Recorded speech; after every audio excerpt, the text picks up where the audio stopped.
The key that I think that President Trump has promised me is control of the public health agencies, which are HHS and its sub-agencies. What is this? What, like, did he just smear Vaseline all over the f***ing thing before he went on? Why does he look like that? Why does he sound like that?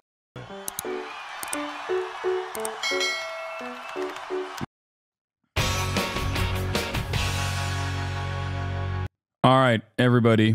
Time to get libbed the f*** up. Election 2024, last week tonight with John Oliver. This is our final show before Election Day, which is a huge relief, as for many, from the constant phone calls, texts or ads, this campaign has taken a toll. It's just non-stop. We're ready to get it over with. It's tiring. I see 1,000. Dude, the messages are, they need to stop. I think Kamala Harris 50-state landslide prediction, if she came out and was like, I'm banning all text messages, I'm banning all campaign communications. Obviously, they would never do it because they take advantage of that as well. But like, you know. And ads running and you're like, who do I vote for? What's going on? It is overwhelming because then it turns into, okay, so there's pros and cons with this person. It's turning out to where my generation doesn't want to vote. Wait. I'm going to choose to believe that woman is not the voice of her generation, because that voice is obviously standing right beside her. What a shirt! I have so many questions.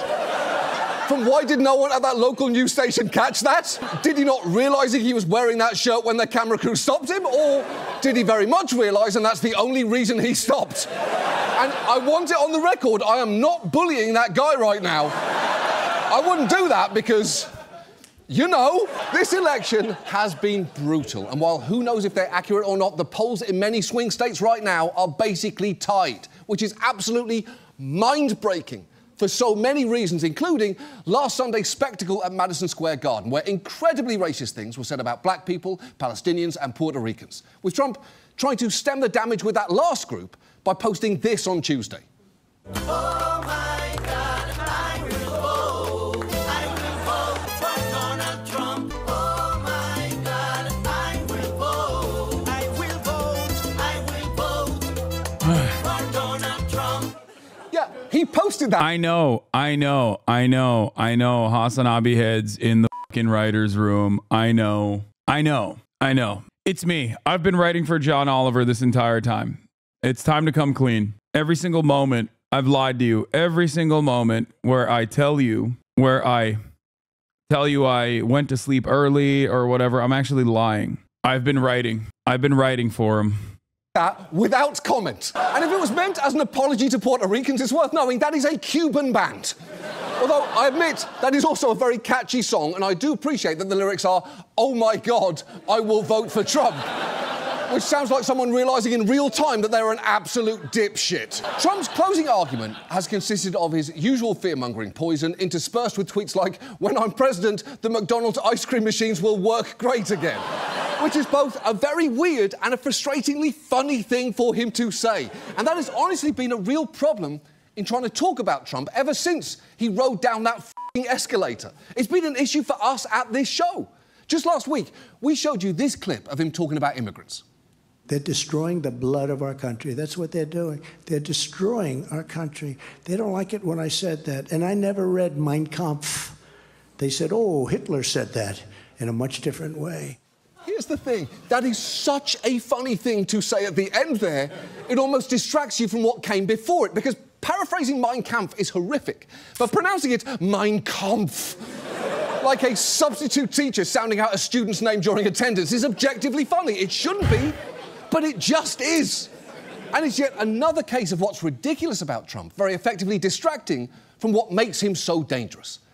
That may be one of the reasons Trump was able to become president in the first place and why he might be about to do it again. This could come down to a handful of votes in a handful of states. And given that, I've been thinking, what am I going to be feeling on Wednesday? And is there anything I'm going to wish I'd said right now? So that is what the rest of this is going to be. And look, for the past few months, we've talked a lot about Donald Trump and the danger that he poses. We've admittedly talked less about Kamala Harris and her proposals, but that's for a pretty clear reason. Picking apart policy proposals when the alternative is Trump is a bit like debating which colour to paint the living room when your house is on f***ing fire. You kind of have to prioritise the imminent threat. But real quick, while Harris's platform is by no means everything I would personally want, there's stuff I like. Her proposal to expand Medicare so it covers long-term care and includes services like in-home aids would be transformative. And economists say her proposals would boost the income of the poorest Americans by 18%. As for abortion, she promises to protect and expand reproductive freedom, which is critical, especially as stories come to light of women literally dying thanks to abortion restrictions. Just this week, we learned of a teenager in Texas who died after 3 ER visits thanks to their abortion ban. As for Trump, we have talked about how with Project 2025, he'll have a roadmap to bend the government to his will, how he'll push the judiciary even further right, and that he's promising a mass deportation program that'll be even more destructive to immigrants' lives than his first term was. What's more, when RFK was running, we talked about how dangerous he could be. But Trump's now promising to put him in charge of public health, saying he'll let him go wild on health. And RFK's been specific about what he's been offered. The key that I think that President Trump has promised me is control of the public health agencies, which are HHS and its sub-agencies. What is this? What, like, did he just smear Vaseline all over the f***ing thing before he went on? Why does he look like that? Why does he sound like that? Why is he, like, what is this f***ing filter, dude? It makes no damn sense. Where is his neck? I have so many questions every single time I see this on camera. Every single time I see his face. Every single time I see him chirp, and I'm like, I can't even address half of the issues with the things that he's saying because I'm just so confused by how we got here. CDC, FDA, NIH, and a few others. OK, first, just wipe your camera with your sleeve or a dead bear or whatever else you have hanging around. But more importantly, that's very bad. To put it mildly, you don't want RFK in charge of the CDC if there's another pandemic, or even if there isn't. All of that is why a bunch of our stories this year have ended with me telling you to vote against Donald Trump. But to be clear, I am voting for Kamala Harris, and I think you should too. And if you're a die-hard Harris supporter, and we're going to do that anyway, that's great. But the next few minutes aren't actually going to be for you. And if you're a die-hard Trump supporter, they're not going to be for you either. And incidentally, what the f*** are you even doing here? I presume YouTube pushed this clip to you after I played that certified banger earlier, and you then got very disappointed when I called you a dipshit. But for everyone else, I just want to elaborate a bit on the sentence, vote for Kamala Harris. If you watch this show, you know I've had plenty of issues with the administration she's been part of, particularly when it comes to their policies on immigration and, of course, Gaza. We've talked multiple times about how the Biden administration's response to the ongoing slaughter is indefensible, and people are rightly furious about it. In Michigan, more than 100,000 voters checked uncommitted on their primary ballots in February rather than vote for Biden. That protest vote was organised by a coalition called the Uncommitted Movement, led by Arab and Muslim American Democrats. And there are still many Michigan voters, which is, by the way, a crucial swing state, who are struggling with the idea of voting for Harris. Now, I'm a Democrat. It puts me in a very awkward position. How can I tell the Dearborn pharmacist who lost 80 members of his family in one day to vote for the vice president? What does that mean you put on the ballot paper? I might just leave it blank. For some of us, asking who we are going to vote for at the top of the ticket and be strategic about it is like asking who we're going to vote for while we are at a funeral. I think the Arab American community is likely not to vote for Harris. I'm fairly certain of that. I don't know how I'm going to vote. I'm not going to lie to you. In my heart, I don't want Trump to win. I think he's not just a disaster for Arab Americans, but he's also a disaster for all Americans. Deep in my heart, I'm rooting for her. Bro, these people so desperately wanted to be f***ing acknowledged for, like, the most basic shit. Like, the most basic recognition of their humanity. Look, I get why this is so difficult. And I know there are some who won't vote for Harris under any circumstances because of this issue. But I know there are others who may still be wrestling with this. And if it's okay, I'd like to talk to you for a second. And first, let me say, I wish Harris had done more to reach out to you. Beyond sending Bill Clinton to basically scold you this week, that didn't seem remotely helpful to me and honestly felt a bit like bullying. And as we all now know, bullying accomplishes almost nothing. And I fully understand why a message from me might not be welcome either. But for what it's worth, I've been moved by some Muslim and Arab voices who've also wrestled hard with this question and arrived at the conclusion, despite their pain, to vote for Harris. In Arizona, a coalition of community leaders issued a letter in which they explained their decision to support her, saying a Trump win would be an extreme danger to Muslims in our country, all immigrants, and the American pro-Palestine movement. And they're not alone in feeling that way. Ruwa Roman is the first Muslim woman elected to the Georgia State House. You may remember she's one of several Palestinians who the uncommitted movement put forward to address this year's DNC, only to be rejected by the party, meaning the convention featured no Palestinian speakers.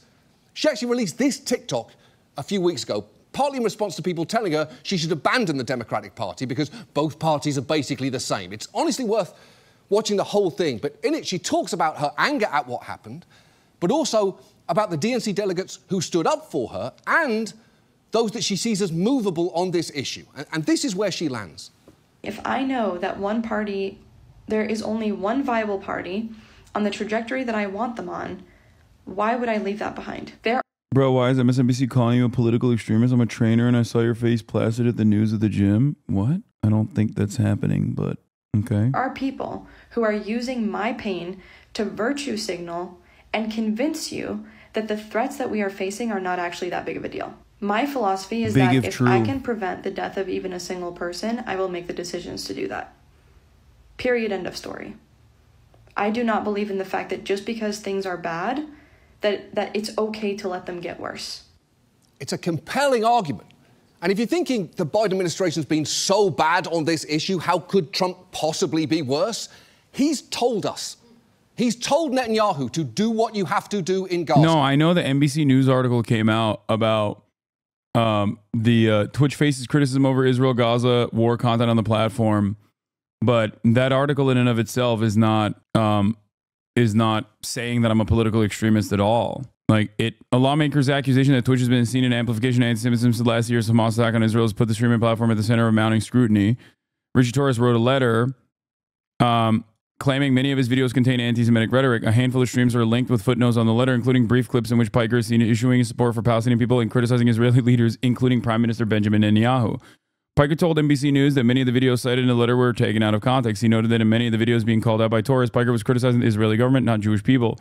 Members of Congress frequently write letters in which they call for probes into different matters, though not all turn into investigations. In recent years, Twitch has become a hub for political punditry. Creators stream debates over political issues regularly, and some politicians, including Senator Bernie Sanders, AOC, they worded that pretty well. That's crazy. Yeah, no, this is not an article that, this is not, in my opinion, an article that is like saying what I would assume what people wanted it to say. Like the letter, right? It's not like a hit piece or anything. However, unlike social media platforms in the last year, Twitch has largely averted controversies involving Israel and Gaza. Where critics of the platform, including Tories, have argued that hate towards Jewish people have prevailed in the last year, despite Twitch's community guidelines do not permit a behavior motivated by hatred. When asked for a comment, a Twitch spokesperson referenced a blog post. There is no place for Twitch for racism, hatred, harassment, anti-Semitism, Islamophobia. Piker, who's amassed 2.7 million followers, said the attacks on the platform are unjustified. They're just trying to take down Twitch in its entirety for the crime of not punishing me, Piker, who is known online by his username HasanAbi and Hasan, told NBC News in an interview in response to the Torres letter. The Turkish-American streamer said he's been doxxed and swatted by bad actors on the platform, referencing alleged instances in the past, which said made him contemplate leaving Twitch. But Piker said he's actually combated anti-Semitism for his entire public broadcasting career, which dates back to his time on the progressive YouTube show The Young Turks, created and run by his uncle Cenk Uygar. You have to just clip stuff in 15-second increments about complex geopolitical situations to be like, see, he means the exact opposite of what he's saying, Piker said of the clips in the Torres letter. The criticism of Piker came the same month Twitch is accused of disabling signups for the platform for some users in Israel and the Palestinian territories.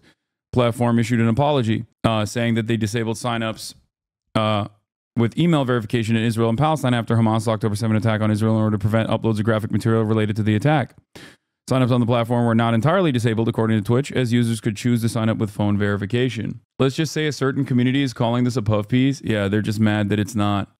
They're mad that it's like it is correctly assessing what took place. We deeply regret this unacceptable miss and the confusion it has caused, the platform said. We fixed the issue, meaning all affected users can sign up with email verification. That same week, Twitch issued a 30-day ban to a group of streamers, many of whom are Arab, for hateful conduct during their panel discussion at TwitchCon in San Diego. Streamers Caprice on Poppy. Yeah. Rogan, Rough Fool Ticket, Denims TV, and VL discuss which popular streamers on the platform could and could not use the Arabic term of endearment Habibi, which translates to my love. Their list placed pro-Israel streamers on the bottom and Arab streamers on the top. Ironically enough, Michael from Pennsylvania is now a pro-Israel streamer. They were ranked from Arab to Love Sabra, an American and Israeli-owned hummus brand. Not gonna lie, I'm gonna take a few days off and I'm going back live and ranking hummus just to prove a point. Hashtag hummusgate. Capri Sun Poppy wrote on X. Raful Ticket, who is Jewish, called critics of the panel so anti-Semitic that I'm the one who made the list on who can say Habibi, and they try to spin this as Frogan ranking people from Arab to Jew, adding the critics should keep Jews out of their mouths. Denims TV retweeted author Jake Steinberg, who, while referencing Piker, wrote he was genuinely grateful to have as a competent Denims TV retweeted author Jake Steinberg, who, while referencing Piker, wrote he was genuinely grateful to have as competent of a Jewish ally as Hasan so prominently online. This is the tweet. So cringe to admit, but I'm genuinely grateful to have as competent of a Jewish ally as Hasan so prominently online. NBC News has reached out to the creators who were temporarily banned for additional comment. While there was no blowback initially at TwitchCon, online criticism grew in October when streamer Ethan Klein, host of the H3 podcast on YouTube, posted a video titled Twitch is a Major Problem, where he said he felt the panel was kinda Arab good, Jew bad. I've been suspecting Twitch has an anti-Semitism problem, Klein, who is Jewish, said in his October 18th video on YouTube, which mentions the TwitchCon panel. The ADL, a nonprofit founded to track anti-Semitism and other injustices, also weighed on October 21st, writing a statement that it spoke with Twitch staff after becoming aware of several concerning incidents. Twitch must learn from the situation and improve how they address anti-Semitism and hate on their platform, which is an ongoing and significant challenge, the ADL wrote in a post on X. The organization, which has faced criticism over what some view as pro-Israel advocacy and bias, said it encourages Twitch to take meaningful actions such as collaborating with the platform's Jewish community, providing staff and streamers and moderators with anti-Semitism training, and updating how they review programming for their live events. What's ironic is that the ADL and a lot of the anti-Semitic people who have been participating in the smear campaign, what they've done is potentially call into question the many Jewish content creators on the platform and their own livelihoods. Absolutely zero people give a shit about this. It's ironic that genuinely that people are like, no, Twitch is an anti-Semitism platform when you're on YouTube or when you're on any number of different platforms saying this, like when you're saying this from Kick, for example. Okay.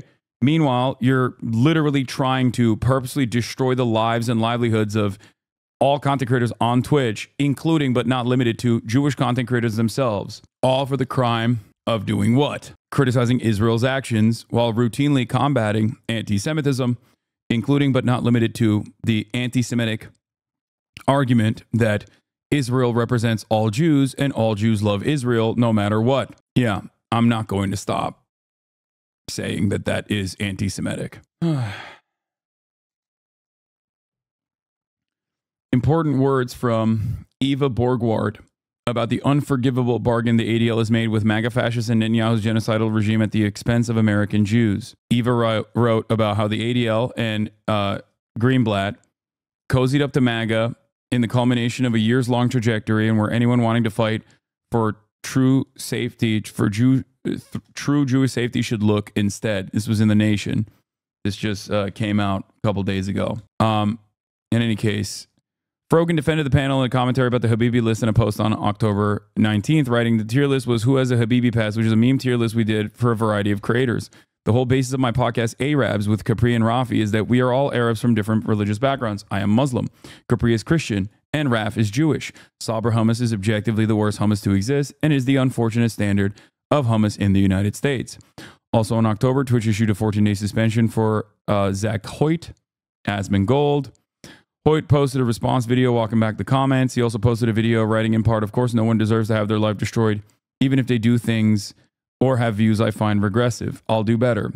In Piker's opinion, Twitch is the social media platform that has done the best job at weeding out bad actors and keeping its personalities from promoting harmful and hateful material. Ironically enough, some of those content creators who have been kept away from Twitch due to promoting harmful and hateful material are now launching this cynical campaign, but it has not worked thus far. In 2021, Piker was temporarily kicked off Twitch for using a derogatory term for white people. Cracker. He said he's also been warned by the platform when he's crossed the line for showing certain content like the Houthi music video. The Ansar Allah group, a Yemeni rebels commonly known as Houthis, is designated as a terrorist group by the U.S. Department of State. Piker described Twitch's application of his terms of service as rigorous in his opinion. He has a large presence on other platforms, including YouTube, where he has 1.42 million subscribers, and on TikTok, where he has 925. Okay, I have 1 million on TikTok now. It's actually one of the most stringently applied TOS systems on any platform, Piker said. I'm a content creator. I'm very familiar with all these platforms. Twitch has been the best terms of service, right? Because they actually apply their terms of service. In his letter, Torres asked Twitch to stop popularizing those who popularize anti-Semitism and floated possible congressional probe. Congress has been scrutinizing the amplified anti-Semitism that's taken hold in the wake of October 7, he wrote. Just like no person is above the law, no company in America, not even Twitch, is above congressional oversight. Over the weekend, Twitch has appeared to quietly roll out a new label for streams discussing broader political and sensitive issues. That includes discussions about elections, civic integrity, war, military conflict, civil rights, the platform said. Labeling will still not be required for streams containing informational or educational content that aim to share knowledge in a neutral, fact-based manner rather than engaging in any kind of advocacy for any issue or candidate. That's it. Congressional hearing? Yeah, I know. It's really funny that, like, Divorcelli's community that has been banned off this fucking platform for doing shit like this, you know, including but not limited to shit like this, which they can cynically act like they give a fuck about anti-Semitism or whatever, and weaponize people who some may have genuine concern and others who definitely do not to take action against an entire platform, think that it would be devastating for me to go in front of Congress. I think it's a really weird thing for Richie Torres specifically to try and issue a takedown notice 5-6 days out from a massively consequential election against a progressive content creator who is the largest progressive voice, not just on Twitch, but in general in North America. Very odd way to operate, I think. Very, very odd way to operate. I've heard that since Richie Torres himself is not exactly the type of person that has a lot of motion, considering that this is like a ridiculous smear-laden thing that he wrote with the congressional header while Congress is in recess, people are apparently barking up other trees, including but not limited to the likes of Tom Cotton. Tanky equals progressive. Okay, brother, you have done too much internet. Okay, 100%. You have done way too much internet. Bus driver. Apply the bus driver test. Bro, I love the Trump hat in the photo. What's funny about this is that this photo was taken from another NBC puff piece that I did.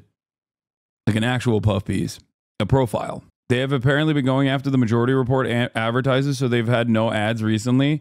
Yeah, that's, again, combating anti-Semitism by falsely smearing the Majority Report, which is, you know, hosted by a Jewish man for the crime of being anti-Israel and being critical of Israel and likening it to being anti-Semitic is ridiculous. Anyway, I never knew your dress was this cluttery. It's not anymore. What is the bus driver test? The bus driver test is if you sometimes find yourself captivated by a certain thing that you read online, in order to figure out if you are, you know, hyper focused and extremely online in that moment, you should imagine yourself describing the story to a bus driver. Representative Torres accuses U.S. airlines of effectively boycotting Israel. I mean, his entire job at this point is to do this. No motion. Arguing we should let Israel finish the job, while people in Trump's orbit, including his former ambassador to Israel, have been pushing to let it annex the West Bank. Meanwhile, Trump's also threatened to crush pro-Palestinian protests here in the US and to deport demonstrators. So I know it is hard to imagine things getting worse on this, but to be fair, Trump has always been one to roll up his sleeves, throw on a very unflattering vest, and dig us into a new layer of hell. That is not AI, by the way. That is a real photo, and it may be the worst photo of any human being ever taken. And it's worth factoring in that the damage of a second Trump term would last far beyond the next 4 years and encumber any potential progressive president in the future. 2 of the current justices are at retirement age. And because one of them rudely didn't take my very generous bus offer earlier this year, Trump could replace them with younger versions. At that point, he'd have appointed 5 members of the court and cemented a majority that will likely last for the rest of my life, which admittedly may not actually be that long if Measles McGee here is allowed to let everything get out of control. Look, I know this isn't inspiring to hear, but politics isn't always inspiring. It's transactional. It rarely matches our greatest hopes and dreams. I'll be honest, I really didn't want the first vote I cast as an American citizen to be for Joe fucking Biden, but here we are. Here is how I look at it. The struggle for justice isn't just about what happens on election day.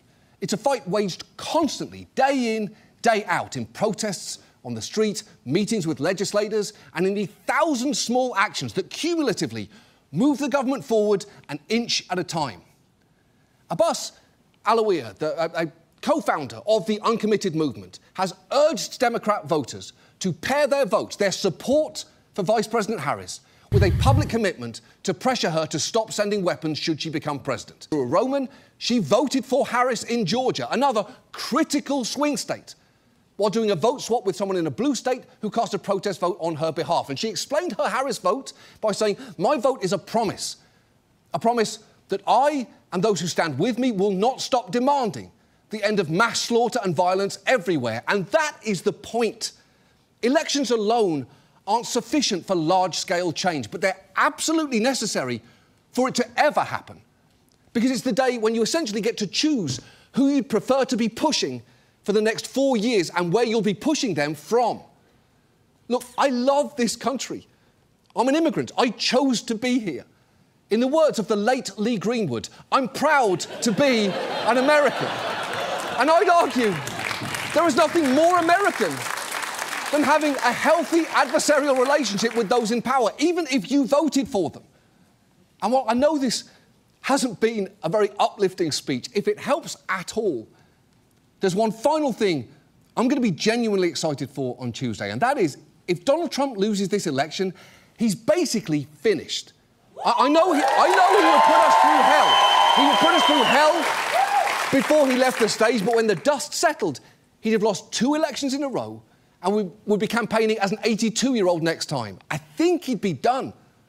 And doesn't that sound great? And I know the problems that he's a symptom of would of course remain, but we wouldn't have to deal with him anymore. Wouldn't it be great to live in a world where he's no longer an active threat, just an annoyance, where this photo could just be funny rather than having geopolitical implications, where he can yell about ice cream machines and complain about windmills, and we all have the option of just not giving a shit about any of it at all.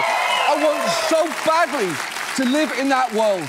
And I hope everyone does everything in their power in the next 48 hours to make that world possible.